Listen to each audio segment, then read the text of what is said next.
اللہ کے رسول صلی اللہ علیہ وسلم کے دور میں مکہ میں ایسی حالت تھی کہ اگر کوئی دل کی بات بتانا ہے تو ایک پہاڑ پہ آتے تھے۔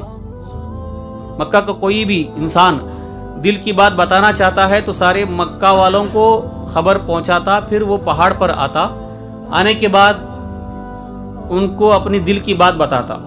تو اللہ کے رسول صلی اللہ علیہ وسلم جب نبوت کا اعلان کرنا چاہے اللہ کے حکم سے تو سب کو خبر کر دی، اور اس وقت پہاڑ کے پاس سب لوگ جمع ہو گئے، اور رسول اللہ صلی اللہ علیہ وسلم پہاڑ پر چڑھے، اور چڑھنے کے بعد یہ ان سے کہا کہ اے مکہ والو، آپ مجھے جانتے ہیں؟ سب نے کہا بے شک، بچپن سے تم کو دیکھے ہیں، جانتے ہیں، بتاؤ کیا بتانا چاہتے ہو؟ تو رسول اللہ صلی اللہ علیہ وسلم نے بتایا کہ میں یہ کہہ رہا ہوں، کیا وہ تم بات مانو گے؟ میں یہ کہوں کہ پہاڑ کے پیچھے سے ایک فوج آ رہی ہے جو تم کو قتل کر دے گی، تم کو تباہ کر دے گی، کیا تم یہ بات مانو گے؟ کیونکہ میں پہاڑ پر کھڑا ہوں، تم پہاڑ کے نیچے کھڑے ہو، پیچھے کا مجھے نظر آ رہا ہے، تم کو نہیں۔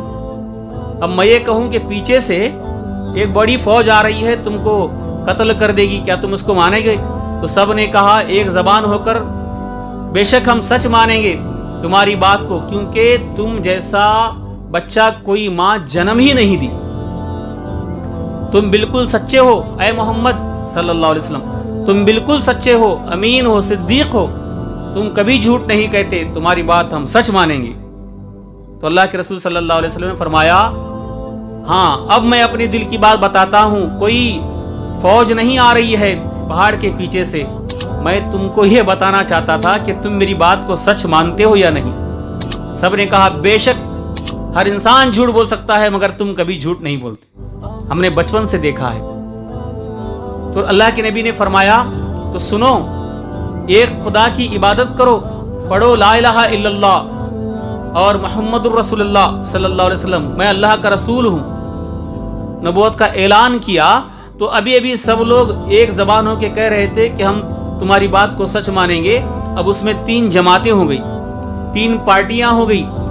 سیدھے جانی والی کہنے لگے بے شک ہم سچ مانتے ہیں، اشہد ان لا الہ الا اللہ واشہد ان محمد رسول اللہ، تم بے شک اللہ کے سچے رسول ہو صلی اللہ علیہ وسلم۔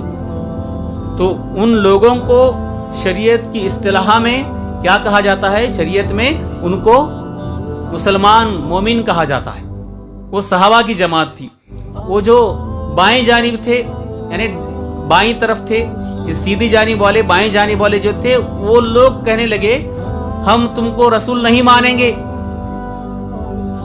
اللہ کو اگر پیغمبر بھیجنا ہوتا تو کسی پیسے والے کے باپ بیٹے کے گھر میں بیٹا بنا کے پیدا کرتا، پیسے والے کے گھر میں، مگر تم تو یتیم ہو، کھانے کو روٹی نہیں ملتی، تم کو ہم کیسے پیغمبر مانیں؟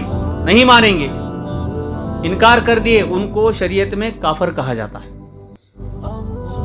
اب سیدھے جانب والے بائیں جانب والے بیچ میں ایک جماعت بچی، تو وہ لوگ ادھر بھی دیکھ رہے تھے ادھر بھی دیکھ رہے تھے۔ اب سوچ رہے تھے ان کی طرف جائیں گے تو یہ لوگ دشمن بن جائیں گے، ان کی طرف جائیں گے تو یہ لوگ دشمن بن جائیں گے، کیا کریں، کرے تو کیا کریں۔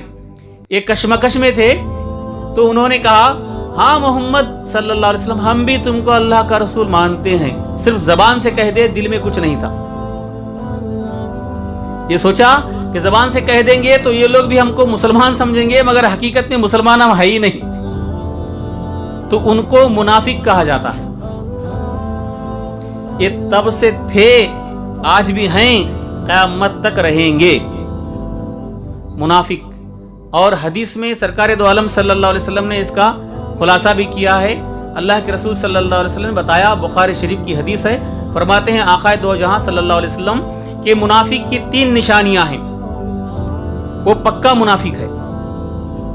اگر جس میں ایک ہے تو اس میں نفاق کی ایک خصلت ہے، ایک نشانی ہے، وہ اسے ترک کر دے۔ تو غور کریں، یہ منافق بہت ڈینجر ہے۔ کافر کے لیے ایک جہنم میں گڑھا ہے جو بیچ میں آتا ہے 6واں یا 7واں نمبر، مگر منافق کے لیے سب سے نیچے کا گڑھا ہے، بہت بڑی سزا ہے، کیونکہ منافق آستین کا سانپ ہوتا ہے، مسلمان نظر آتا ہے مگر مسلمانوں کو اس سے تکلیف ہوتی ہے،